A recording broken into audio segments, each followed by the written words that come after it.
All right, so what did I look at first? Well, I don't know if this makes any sense at all, but when I was researching global warming, the first thing I pulled up was the core sample data from the Antarctic. I don't even remember how that happened. All I know is that for some reason I had pulled this up on my computer and I was looking at it. So what we have here is you're going to see this up at the top, EPICA. That's a European Union core sample data right there. And then Vostok, that's the Russian core sample data there. And of course this at the bottom in the red is what is the ice volume, and you see that low is on top, which is kind of odd, but that's the way they did the graph.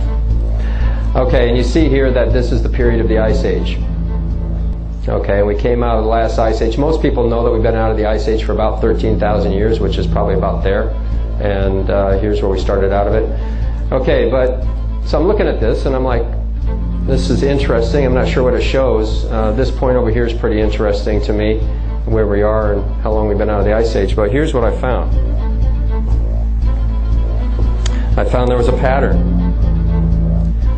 And like I said, we've been out of the Ice Age for 13,000 years, which is about there. I saw this heat spike here. Whether it's completely accurate or not, it shows that we, as a planet, we're about 3 degrees centigrade hotter across the entire planet about, maybe 10,000 years ago. So as a result, I concluded that, well, we haven't been here burning fossil fuels for 13,000 years, and certainly we didn't create that extra heat spike at 10,000 years. It pretty much proved to me that we weren't responsible for global warming. Whether we've added anything to it or not may still be indeterminate. But the pattern. I saw a pattern and I said, okay, well, why isn't anybody talking about a pattern of ice ages? If you look at this pattern, it turns out that between the ice ages, it's about 100,000 years exactly.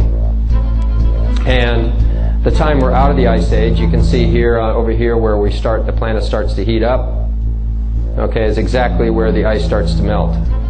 And you can see that here as well, planet starts to heat up, and the ice starts to melt right there.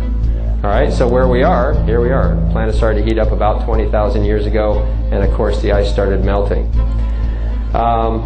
So not only are the ice ages 100,000 years apart, but I started to look at these phases where it's warm. Okay, here, the older the data is, the carbon dating could be a little less accurate, but 30,000, 20,000 years, 15,000 years, 15,000 years, and 20,000 years. So I said, okay, so this point right here is where we're at, the 0 point. According to this graph, we should be going into an ice age at any moment in time. I mean, that was pretty significant because I wasn't even looking for it. Now you see here that this temperature range, you can see that, and when we're in an ice age, it's somewhere between 6 and 9 degrees cooler across the planet.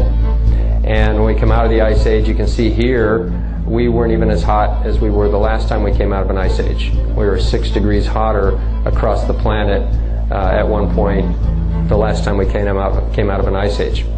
And you can also see here that when the ice volume reaches this low point, which is where that dotted line is right there, which is where we are, that's usually when we're triggered back into a new ice age.